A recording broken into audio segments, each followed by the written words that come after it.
It is Wednesday, July 20th, and you're listening to another 5-minute morning edition of the 24/7 Sports Football Recruiting Podcast. My name is Blair Angulo, joined by national recruiting analyst Greg Biggins, and we are here to discuss one of the bigger recruiting news of the week. And Greg, it wasn't a commitment, it wasn't a decommitment, it wasn't even a flip, but it was five-star quarterback Nico Iamaleava withdrawing himself from Long Beach Poly. And now the Tennessee commit is back at Warren High School in Downey, and it's very significant news for the talented signal caller. I mean, I think it's significant for anyone who's doing rankings, right? Which is what we do, because I think in my heart of hearts that Nico does have probably the highest ceiling of any quarterback in this year's class. And I know, our whole entire staff values senior year development quite a bit. And so in terms of rankings, if you're not going to play as a senior, just back up a little bit. For example, we mentioned Long Beach Poly. Before he decided to come into Warren, I don't think he was actually going to play his senior year. I think he was going to probably just, stay home and train and do all that and get ready for when he goes to Tennessee. He's already set to graduate early.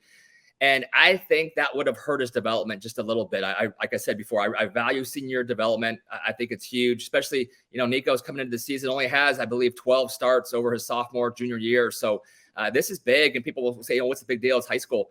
No, if you really think that Nico, like I do, has the highest ceiling and that senior year is going to really help him, then not only does it help him get to Tennessee and be more ready to play, but I think if he goes out and has the kind of senior year that I think he will have and can have, it's a pretty solid receiver core over there. And Kevin Pearson always done a really good job with offense. Bryce Young was a guy who had for 2 years at Cathedral before he came over to Warren.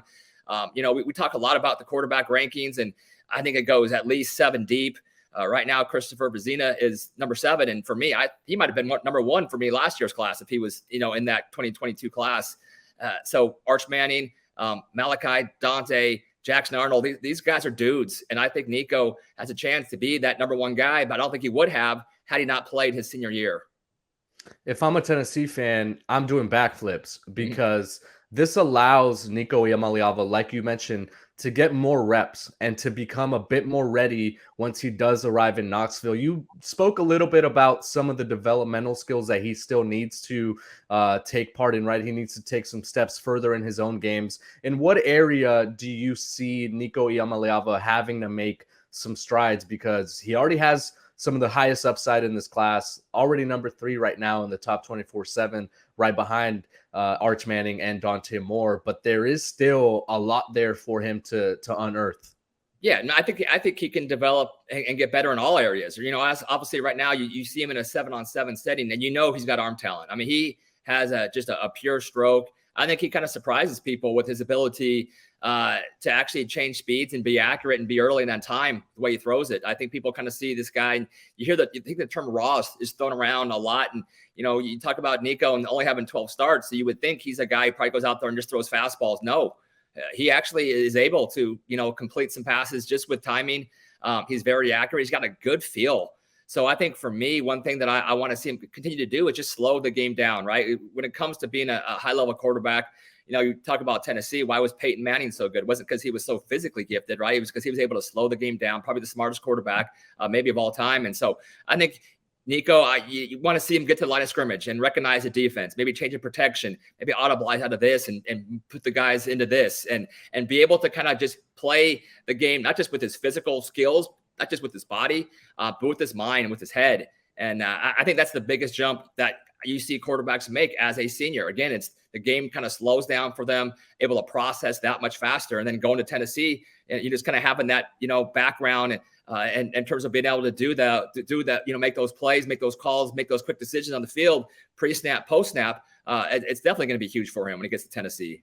Yeah, Greg, this is going to be big for Nico from a developmental standpoint, but let's not overlook the fact that this could be really big for Tennessee and their recruiting efforts. Mm-hmm. You talk about a player who has a following, who's continuing to build his brand. A lot has been made about his NIL deal and the collective and the type of marketing that Nico Iamaleava has now done.